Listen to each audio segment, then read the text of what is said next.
ওয়াজ করছেন ইসলামিক শিক্ষাবিদ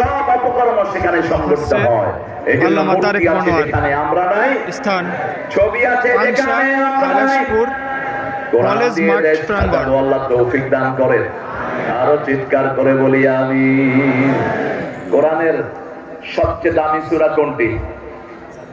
মুনিরা আছে না কেন? হ্যাঁ হ্যাঁ, কত দল! আর রহমান, কুলহু আল্লাহ, ফাতিহা কোনটা? এখানে আছেন সাইদ ভাই পাংশা সাবেক শিবির সভাপতি। এটা সওয়াবেরও প্রথম, বরকতেরও প্রথম, তেলাওয়াতেরও প্রথম, দোয়ারও প্রথম, সওয়াবেরও প্রথম। এটা আসাসুল কোরআন, কোরআনের ভিত্তি। এখন বলেন দুই নম্বর সূরা কোনটা সবচেয়ে বেশি পড়তেন? আপনারা জামাতে সমর্থন দিয়ে সাথে থাকুন। তিন নাম্বার কোনটা?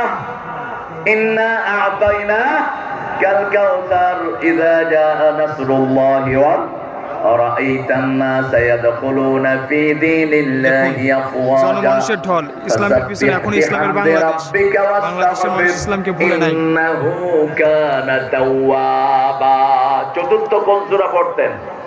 কুল ইয়া আইয়ুহাল কাফিরুন। রাতের বেলায় পড়বেন, শরীরের বিষ ব্যথা চলে যাবে। এখন ইসলামকে ভালোবাসে। কোন সফর থেকে এসে